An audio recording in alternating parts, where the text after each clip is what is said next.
The sound of Marcus screaming at the casino security guards as they dragged him away was music to my ears. His face was red with rage and desperation as he thrashed against their grip. His expensive suit wrinkled and his perfectly styled hair disheveled. "You can't do this to me," he shrieked, his voice cracking. "I'm engaged to Elena Morrison. My family has connections. You'll regret this." I stepped out from behind the mahogany desk in what was now my office, adjusting the sleek black business suit I'd chosen specifically for this moment. The security cameras would capture everything perfectly. Marcus's eyes went wide when he saw me, confusion replacing his anger. "Elena, what are you doing here? Tell them who I am." I smiled, the same sweet, naive smile I'd given him countless times in my previous life. "Oh, I know exactly who you are, Marcus. You're the man who owes my casino $3.7 million. The silence that followed was delicious. Marcus's mouth fell open, his brain clearly struggling to process what I'd just said. Behind him, my mother, stepfather, and stepsister Jessica stood frozen in shock. They'd come to watch Marcus's big win tonight, expecting to celebrate another successful manipulation of their precious cash cow, me. Your casino?" Marcus stammered. "Mm-hmm." I walked closer, my heels clicking against the marble floor. "I bought Golden Palace Casino 6 months ago. Didn't you wonder why your credit limit kept increasing? Why they kept extending your deadlines?" Marcus's face went pale. In my previous life, this was the night he'd proposed to me, right after losing everything at the poker table. He'd gotten down on one knee in front of everyone, making a grand romantic gesture while secretly planning to use my family's money to pay off his debts. I'd said yes, blinded by love and completely unaware that my entire family had orchestrated the whole thing. But that was before I died in a car accident at 28, broke and brokenhearted, having discovered the truth too late. Before I woke up in my 22-year-old body with 6 years of painful memories and the burning desire for justice. "I don't understand," Jessica whispered, her voice shaking. She was supposed to be my loving stepsister, but I knew she'd been feeding Marcus information about my trust fund and inheritance for months. "Let me explain," I said, enjoying every second of their confusion. "But first, security, please escort my former fiancé to the holding room. We'll need to discuss his payment plan." As Marcus was dragged away, still protesting and threatening, I turned to face my family. The same family who had systematically stolen from me, manipulated me, and ultimately destroyed my life. It started when I was 15 and my father died in a skiing accident. David Morrison had been a successful tech entrepreneur, and he'd left everything to me in a trust that I'd gain access to when I turned 25. But he'd also made my mother, Catherine, the executor of the estate until then. I thought I was lucky to have such a loving family to guide me. My mother had remarried Richard Chen, a charming businessman who seemed to genuinely care about me. He came with a daughter, Jessica, who was 2 years older and everything I wasn't, confident, popular, and effortlessly beautiful. She welcomed me as her sister with open arms, and I was so grateful to have someone to look up to. For 7 years, I lived in blissful ignorance while they slowly bled my inheritance dry. Catherine had convinced me that I needed to contribute to the family's shared expenses: the mortgage on our mansion, private school tuition for Jessica, family vacations, Richard's business investments. Every time I questioned the amounts, she'd get tears in her eyes and talk about how hurt she was that I didn't trust her judgment, how my father would be devastated to see me being so selfish. "We're family, Elena," she'd say, stroking my hair. "Family takes care of each other." Jessica played her part perfectly. She'd confide in me about her insecurities, tell me how jealous she was of my natural beauty and my brilliant mind. She made me feel special, needed, like the perfect little sister who had everything she wanted. When she started dating Marcus in college, she'd cry on my shoulder about how he seemed more interested in rich girls than in her. "I wish I had your trust fund," she'd sob. "Then maybe he'd love me the way he should." So when Marcus transferred his attention to me during my senior year, I felt guilty. Jessica assured me she was over him, that she wanted me to be happy, but I could see the pain in her eyes. I almost turned him down, but she insisted I give him a chance. "He's a good man, Elena. He just needs someone with a stable future to help him become the person he's meant to be." Marcus was everything I thought I wanted. Tall, handsome, charming, with an MBA from Wharton and family connections in finance. He swept me off my feet with romantic gestures and passionate declarations of love. He made me feel like the most beautiful woman in the world, and he also had a gambling addiction that I knew nothing about. Richard had introduced them, claiming Marcus was a rising star in his business circle. What I didn't know was that Richard had been feeding Marcus detailed information about my inheritance, my trust fund, and my naive personality. They'd planned the whole relationship from the beginning. When I turned 25 and gained access to my father's money, I discovered there was less than half of what there should have been. Catherine had skillfully moved funds into family investments that somehow never seemed to pay off. When I questioned her, she broke down crying, claiming she'd been doing her best to manage money in a difficult economy. "I never wanted this responsibility," she wept. "I've been trying so hard to honor your father's wishes, but business is complicated. Richard has been helping me navigate these challenges." Richard was smooth as silk, explaining how volatile markets had affected my portfolio. He showed me charts and graphs that meant nothing to me, talking about hedge funds and commodity futures until my head spun. He promised he could help me recover the losses if I just trusted him with more capital. Marcus was incredibly supportive during this difficult time. He held me while I cried, told me money didn't matter because we had love. When he proposed 6 months later, I said yes without hesitation. We set the wedding date for the following spring. I died in January, driving home from a business meeting where I'd finally learned the truth. The private investigator I'd hired had traced my missing money through shell companies and offshore accounts. Richard had been using my inheritance to fund his gambling debts and failed ventures. Catherine had been funneling money to Jessica's lifestyle and shopping addiction. And Marcus? Marcus had never loved me at all. He'd been planning to divorce me immediately after the wedding, taking half of whatever remained of my inheritance in the settlement. The investigator had recordings, bank statements, communications between all of them. They'd been laughing about how easy I was to manipulate, calling me their golden goose and their sweet little piggy bank. I was crying so hard on the drive home that I didn't see the truck run the red light. When I opened my eyes again, I was 22 years old, 3 years before I'd gained access to my inheritance. 3 years before I'd learned the truth. 3 years to plan my revenge. The first thing I did was hire a different private investigator, one from out of state who had no connections to my family. Within 2 months, I had everything: bank records, recorded conversations, evidence of their conspiracy. But I didn't confront them. Instead, I started planning. I began by quietly liquidating some of my smaller investments, claiming I wanted to start a business. Catherine was thrilled. Another opportunity to guide my naive financial decisions. She introduced me to Richard's financial advisor, who was obviously in on the scheme. "Elena wants to invest in real estate," she told him with a bright smile. "We think it's wonderful that she's taking an interest in building her future." What they didn't know was that I was building something entirely different. I used my liquidated assets to start a holding company, carefully structured through multiple subsidiaries to hide my involvement. I hired the best lawyers money could buy, not the family friend Richard had recommended, but a ruthless corporate law firm in New York that specialized in hostile takeovers. While my family thought I was playing at business, I was systematically buying up debt, starting with Richard's business loans, which he'd been struggling to maintain. Then, the mortgage on our house, which he'd refinanced multiple times to fund his gambling habit. Then, the credit cards, the personal loans, the second mortgage he'd taken out secretly. Jessica's student loans were next. She had no idea that her monthly payments were coming to a company I owned. She'd been telling everyone how proud she was that she was finally being financially responsible. But the masterpiece was Marcus. I knew from my previous life that he frequented Golden Palace Casino every Thursday night. He thought he was clever, using different credit cards and taking cash advances to fund his poker addiction.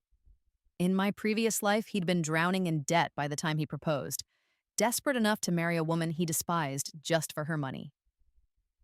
So, I bought the casino. It wasn't easy.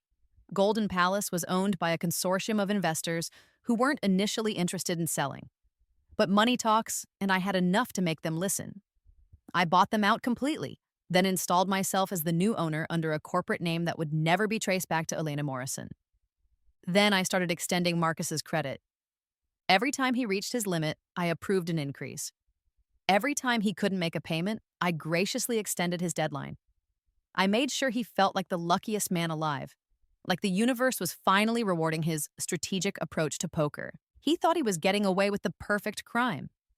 What he didn't know was that I was documenting every bet, every loss, every desperate attempt to win back what he'd already lost. I learned that Richard had promised Marcus that I would pay off his gambling debts after we got married. Marcus had been bragging to his friends about his upcoming financial windfall, describing me as a naive little rich girl who would do anything for love. They had no idea that their naive little rich girl was now holding all their debts, waiting for the perfect moment to collect. That moment came on Marcus's birthday when he'd planned to propose to me at the casino. Jessica had spent weeks helping him plan the perfect romantic gesture. Catherine had been gushing about what a wonderful son-in-law he'd make. Richard had been dropping hints about business opportunities we could pursue as a family. I played my part beautifully. I dressed in the pink dress Jessica had picked out for me, styled my hair the way Marcus preferred, and practiced looking surprised in the mirror.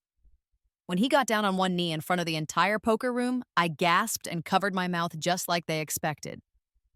"Elena Morrison," he said, his voice carrying across the silent casino, "you are the most beautiful, kind, and generous woman I've ever known. Will you marry me?" The engagement ring was gorgeous, paid for with money he'd borrowed against his future access to my inheritance. "Oh, Marcus," I whispered, my eyes filling with tears. I. The entire casino held its breath. My family stood behind him, Catherine filming with her phone, Jessica beaming with pride, Richard nodding encouragingly. "I'm so sorry," I said, my voice breaking. "But I can't marry someone who owes my casino almost $4 million. The silence was deafening. Marcus's face went through about 6 different emotions in 3 seconds, settling on confusion. "You're what?" That's when I stepped out of character completely. The sweet, naive Elena disappeared, replaced by the woman who'd spent 3 years planning this moment. "Did you really think I didn't know?" I asked, my voice steady and clear. "Did you think I was so stupid that I wouldn't notice my own fiancé bleeding money at poker tables?" Marcus scrambled to his feet, the ring box falling to the floor. "Elena, I can explain." "Oh, I'm sure you can. Just like you explained it to Jessica 6 months ago when you told her how easy it would be to manipulate me. Or like you explained it to Richard when you asked him to introduce us. Or like you explained it to your poker buddies when you bragged about marrying a golden goose." Catherine stepped forward, her face pale. "Elena, sweetheart, what are you talking about?" I pulled out my phone and played the recording. Marcus's voice filled the casino, clear as day. "She's so fucking naive, it's almost sad. The girl thinks I actually love her. After we're married, I'll have access to her accounts within 6 months. Then I can pay off my debts and divorce her. She'll be so heartbroken she won't even fight the settlement." The color drained from all their faces. Around us, other casino patrons had started gathering, drawn by the drama. "You see," I continued, "while you were all planning how to steal my inheritance, I was learning how to steal yours. Richard, remember those business loans you've been struggling with? I own them now. Catherine, that mortgage you refinanced last year? Mine. Jessica, your student loans, also mine." I turned back to Marcus, who was standing frozen like a deer in headlights. "And you, my darling fiancé, have just hit your credit limit on my casino floor. The debt you've accumulated over the past 6 months? All legal, all documented, all owed to me." "You can't do this," Richard said, his voice shaking. This is fraud." I laughed. "Fraud? No, Richard. Fraud is what you did when you used my money to pay your gambling debts without my knowledge. Fraud is what Catherine did when she moved my inheritance into accounts she controlled. Fraud is what Jessica did when she helped plan my manipulation. And fraud is what Marcus did when he proposed marriage under false pretenses." I gestured to the security guards who'd been waiting for my signal. What I did was business. The next hour was the most satisfying of both my lives. Marcus begged, threatened, and finally broke down crying when he realized there was no way out. The casino's security footage clearly showed him losing money he didn't have, signing credit agreements for amounts he couldn't possibly repay. Everything was perfectly legal. "Please," he sobbed, grabbing my hands. "I do love you, Elena. I made mistakes, but I can change. We can work this out." I looked down at him with the same sweet smile I'd given him so many times before. Oh, Marcus, I believe you think you love me. You love my money anyway. But here's the thing. I don't love you. I never did. I just needed you to dig yourself deep enough into debt that you'd never climb out. Catherine tried a different approach. Elena, sweetheart, I know you're hurt, but we're family. Your father would want us to work together, not fight like this. My father, I said quietly, would want his daughter to be protected from people who steal from her. He trusted you to take care of me, Catherine. Instead, you've spent 6 years systematically robbing me. We never robbed you, Richard protested. We invested your money. In your gambling debts, in Jessica's shopping sprees, in Marcus's poker addiction. I pulled out a thick folder and set it on the poker table. I have bank records, Richard. Every withdrawal, every transfer, every business expense. That was really just another way to steal from a grieving teenager. Jessica, who'd been silent this whole time, finally spoke up. I thought we were sisters. That one hurt more than I expected it to. In my previous life, discovering Jessica's betrayal had been the most painful part of learning the truth. I genuinely loved her, looked up to her, trusted her completely. So did I said softly. That's why it hurt so much when I found out you'd been feeding Marcus information about my trust fund. That's why it broke my heart to learn you'd been helping him plan how to manipulate me. Tears started running down her cheeks. I'm sorry. I'm so sorry, Elena. I was jealous and stupid, and you were greedy, I corrected. All of you. You saw a naive girl with dead parents and a lot of money, and you decided to take what you wanted. I gestured to the casino around us. Well, now I'm taking what I want. The security chief approached with a clipboard. Miss Morrison, we have the final calculations on Mr. Davidson's debt. I took the papers and reviewed them carefully. $3.7 million, plus interest and fees, of course. Marcus made a sound like a wounded animal. I don't have an investment portfolio, he whispered. Oh, but you do. I bought it for you last month. Made some excellent purchases in your name using money I loaned you. Funny thing about those investments, they're all in companies that are about to go bankrupt. I have insider information about that. I turned to address my family as a group. As for the rest of you, you have 30 days to vacate the house. I'm foreclosing on the mortgage. Jessica, your student loan payments just tripled, and they're due in full within 6 months. Catherine, those jewelry investments you made with my money? I've had them appraised. They're worth about 10% of what you paid. Richard, your business is now officially insolvent. I'm calling in all your loans. You're destroying us, Catherine breathed. No, I said firmly. I'm collecting what's mine. What you stole from me over 6 years of systematic financial abuse. I picked up the engagement ring from where Marcus had dropped it and examined it in the light. This is pretty. Did you know the diamond is actually worth about 3 times what you paid for it? I have an excellent relationship with the jeweler. I bought his store last month. Marcus looked like he was going to be sick. Here's what's going to happen, I said, addressing the room like the boardroom I'd mentally transformed it into. Marcus, you're going to work for me. Minimum wage, 40 hours a week in my new debt collection agency. Your salary will go directly toward your debt. At this rate, you'll have it paid off in about 37 years. That's slavery, he protested. That's employment. You're free to find work elsewhere, of course, but I own your credit rating now, and I'll be sure to let potential employers know about your gambling problem and your habit of proposing to women for their money. I turned to the others. Richard, you'll be working for me too. I'm starting a new company that specializes in exposing financial fraud. Your intimate knowledge of creative accounting will be very valuable. Catherine, you'll be managing customer service. Jessica. I paused, looking at my former stepsister. Jessica will be working in my legal department, helping other young women who've been financially abused by their families. Why? Jessica whispered. Why are you doing this to us? Because, I said, my voice carrying across the silent casino. 6 years ago, a 15-year-old girl lost her father and trusted her family to take care of her. That family stole her inheritance, manipulated her emotions, and sold her to a con man for money. That girl died broke and heartbroken, thinking she was loved when she was really just being used. I looked each of them in the eye. I'm not that girl anymore.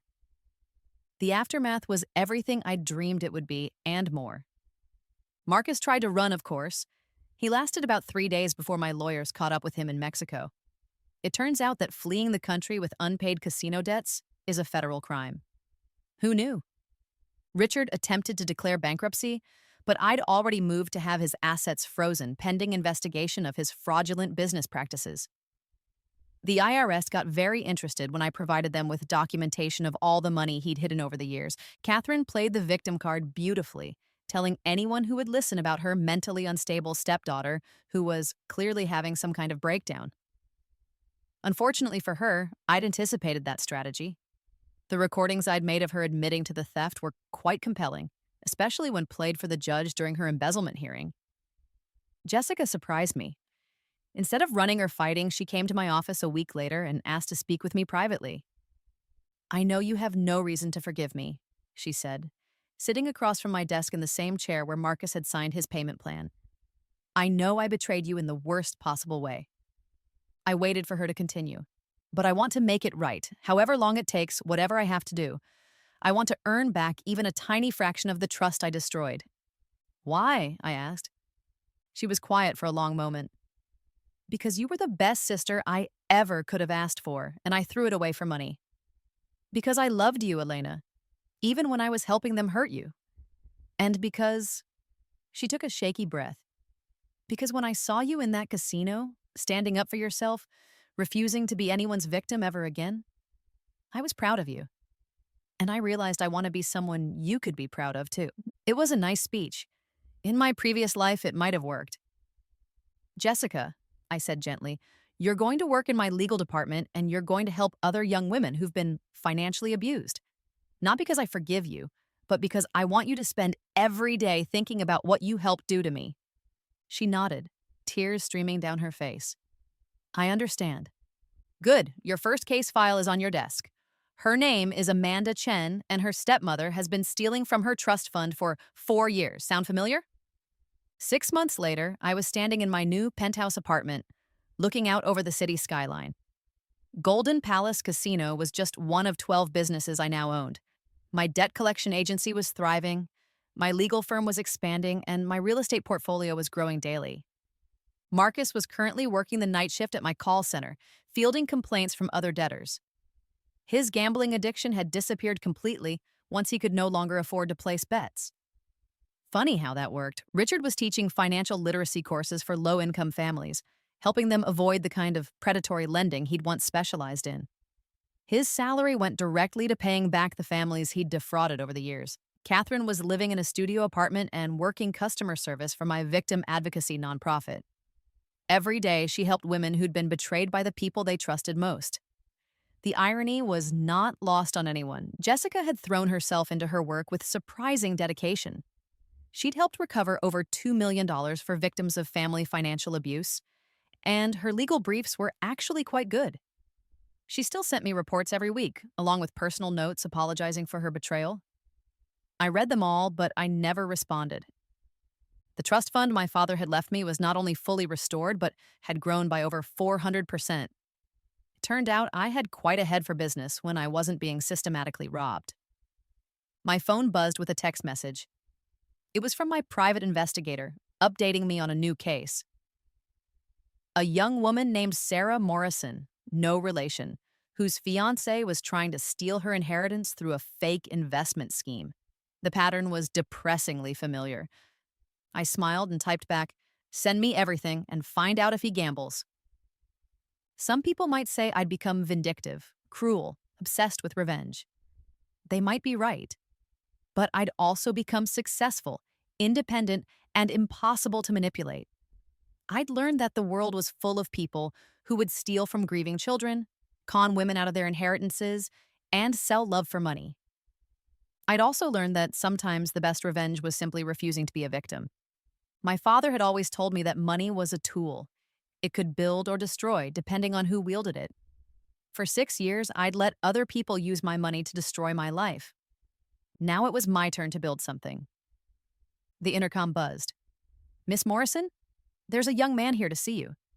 He says his name is David Chen, and he needs help with his stepfather's gambling debts. I laughed out loud. The universe had quite a sense of humor. Send him up, I said, and pull all the financial records on his family. I have a feeling this is going to be interesting.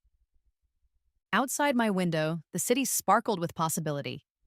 Somewhere out there, another naive young person was being systematically robbed by their family. Another Marcus was planning to propose for money. Another Catherine was crying crocodile tears while stealing from children. But now there was also me, and I was very, very good at collecting debts.